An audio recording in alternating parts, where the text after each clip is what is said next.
Primera pregunta. ¿Cómo el buen vivir puede propiciar el entendimiento de la crisis global ambiental? Inicialmente, desde ya hace varios años, hemos visto cómo el desarrollo se ha convertido en uno de los primeros principales pilares de preocupación de cada uno de los estados, y esto lo ha llevado a adquirir distintas políticas que pueden ayudar a implementar distintas maneras de acumulación de capital y de bienes para así poder adquirir cada vez más sin importarle las consecuencias que esto pueda dejar. De esta manera, y según Navarro en 2015, la acumulación de material y de bienes, el aprovechamiento creciente de la naturaleza y la utilización cada vez mayor de los recursos naturales para poder ayudar a intentar crecer la economía son utilizados como un objeto para las políticas de desarrollo que implementan los países. Esto es una realidad que estamos viendo hoy en día. Además, esto ha traído consigo una serie de problemas que van a abarcar la crisis ambiental global, entendida como una manera de afectación a la condición de vida en los ecosistemas y en la vida en general en el planeta, según Greenpeace en el año 2019. Entre tantas afectaciones vamos a encontrar el agotamiento de los recursos naturales, el calentamiento global, los huracanes, situaciones como derrames de petróleos y plantas nucleares. Pero a pesar de todo eso, hoy en día Alberto Acosta en 2015 nos presenta un nuevo concepto llamado el buen vivir. El buen vivir se conoce como una visión mayor del mundo centrada en el ser humano como parte de su entorno. Su principal objetivo es abrirnos la puerta a tratar de transitar hacia una nueva civilización, para así construir pacientemente distintos cambios radicales. Y es aquí donde podemos ver cómo el buen vivir, con esta principal creencia de que se puede construir un mundo donde caben todos los mundos, donde nadie viva mal para que otro pueda vivir mejor, radica la principal causa de lo que es y de lo que trae consigo la crisis global ambiental, ya que esta se da porque el ser humano se cree propietario de todo y busca el progreso bajo la miseria y el desgaste de la vida.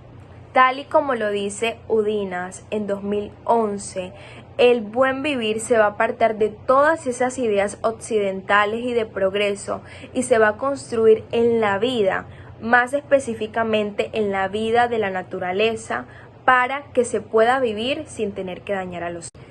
Cuando comencemos a tener en cuenta cada una de estas premisas básicas que nos quiere enseñar el buen vivir, entenderemos por qué hoy en día existe la crisis global ambiental y nosotros estamos sujetas y dependientes a todo lo que pase tras esta. Muchas gracias.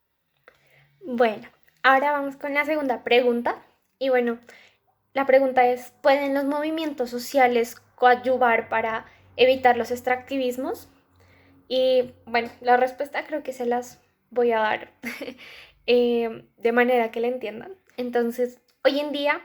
vivimos en un mundo donde el sistema capitalista ha permeado gran parte o en general casi todos los ámbitos de nuestra vida contemporánea. Este sistema, según Grossfogel, en 2016 se ha basado desde sus inicios en dinámicas extractivistas que han explotado recursos y materias primas en la periferia, no solo humanas, sino también naturales. Y pues lastimosamente han destruido gran parte de la vida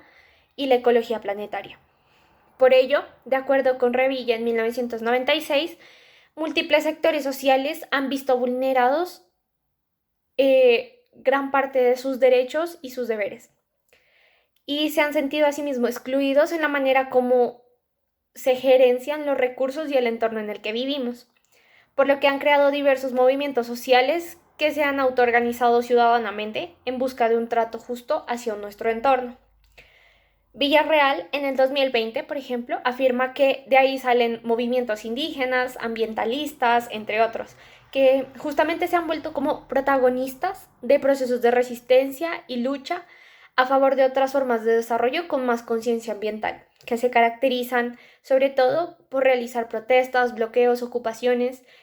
manifestaciones artísticas, narrativas estratégicas, bueno, un montón de cosas sobre la naturaleza que llegan a sobrepasar en muchas ocasiones y la mayoría de las veces las fronteras, generando redes de poder transnacionales. Bueno, con todo esto, Gómez en el 2017 dice que todo ese poder que han ido adquiriendo estos movimientos sociales se ha intensificado cada día más, ya que con la existencia de fenómenos como la globalización, estos han podido transmitir alrededor del mundo sus propuestas alternativas de desarrollo y de reconocimiento también, persuadiendo a muchos gobiernos de implementar agendas en torno a la temática y que en algunos casos han resultado en la creación e implementación de instrumentos de derecho internacional, como por ejemplo la Carta Magna Medioambiental en 1970, el Acuerdo del Clima en 2015, y bueno, así les puedo dar un montón de ejemplos, pero a lo que quiero que lleguen es que con todo lo que les acabo de decir, debemos darnos cuenta del poder que tenemos como ciudadanos y en general de cómo podemos conformar colectivos sociales que pueden llegar a generar cambios que beneficien el desarrollo sustentable a corto, mediano y largo plazo para la raza humana y no solo para ella, sino en general para todas las especies vivas del planeta, plantas, animales, ecosistemas en general. Entonces, pues nosotros tenemos el poder. Ahora bien, con respecto a la tercera pregunta, que es cómo se puede mejorar la seguridad ambiental aplicando energías renovables en un territorio, quisiera empezar por el hecho de que, teniendo en cuenta que la seguridad ambiental, según Locatelli y Rico en 2016, trata de basarse en las mejoras de la seguridad pública en pro de mitigar las acciones naturales humanas causadas por múltiples factores como la desinformación, la mala administración, entre otros,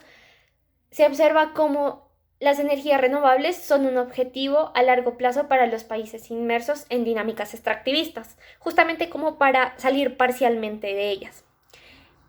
Es por eso que Caraballo y García dicen que las energías renovables son aquellas que se obtienen a partir de fuentes naturales, que son capaces de regenerarse como consecuencias del ciclo natural. De esta manera, como que se han establecido tres fuentes de energía renovable como principales,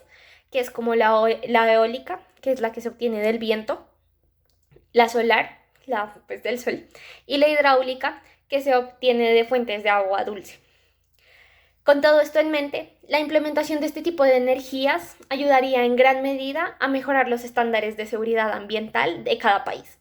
siempre y cuando éstas se realicen mediante políticas públicas. ¿Y esto qué implica? Que éstas sean creadas a través de bases participativas, con presupuestos adecuados y diseñadas por especialistas en administración pública y desarrollo sostenible ambiental, tal y como lo estipula Roth en 2002. De manera que todas estas políticas públicas logren tener una formulación, una implementación, una evaluación y un seguimiento adecuados para la prosperidad tanto económica como ambiental. Asimismo, y como para terminar, esta implementación daría cuenta de la adquisición de una conciencia y una ética ambiental acerca del impacto causado por el humano en la Tierra. En este sentido, de acuerdo con Alicia Hardy en 2009, la ética ambiental implementa un conjunto de nuevos valores que fomentan y respetan la vida, la naturaleza y los semejantes. Con todo esto, pues uniendo las ideas, vemos cómo justamente las políticas públicas necesitan generar un bien público. Un bien público que significa que necesitan generar un cambio o un trasfondo mucho más profundo en las personas. Y eso se logra justamente haciendo una buena adecuación y formulación de ellas, de manera que justamente logremos ese cambio en conciencia de cada una de las personas que habitan cada uno de los países en los que vivimos. La crisis del coronavirus ha afectado a todo el mundo desde el momento en que se declaró pandemia. Este ha traído consigo una enorme cantidad de problemas, tanto políticos como sociales y económicos, pero sobre todo ha destacado los vacíos que existen en los sistemas institucionales de cada uno de los países. De igual manera, a esta crisis se le suma el constante y persistente cambio climático que amenaza la existencia del ser humano. Ahora bien, ¿cómo se relaciona la crisis social relacionada con el coronavirus y el cambio climático? Para poder dar una correcta respuesta es necesario entender en primer lugar qué es el coronavirus y qué es el cambio climático. El primero es un virus originario de China que tiene afectaciones sobre todo a nivel respiratorio que pueden ir desde una manifestación asintomática hasta casos de urgencia e inclusive muerte. En cuanto al cambio climático, según Moreno y Conversi en 2017, este hace referencia a los cambios en las características climáticas como temperatura, humedad, lluvia, viento y fenómenos meteorológicos severos durante periodos de tiempos prolongados. Con esto en mente, el cambio climático tiene consecuencias sobre los ecosistemas, los sistemas humanos, urbanos, económicos y sociales. Dichas consecuencias son claves para entender el punto de intersección entre la crisis social generada por el coronavirus y el cambio climático. En sí, antes del coronavirus, las tasas de desigualdad, pobreza y hambruna en el mundo eran altas, pero el Banco Mundial estableció que se había disminuido al 30% a nivel mundial. La hambruna, la pobreza y la desigualdad no solo van a estar relacionadas con las medidas gubernamentales que se tomen, sino también con los efectos del cambio climático sobre las temperaturas y los terrenos en los que se habita, siendo un claro ejemplo la región del Magreb con el aumento en las sequías, como lo establece la lectura de Miranzo y del Río en 2015.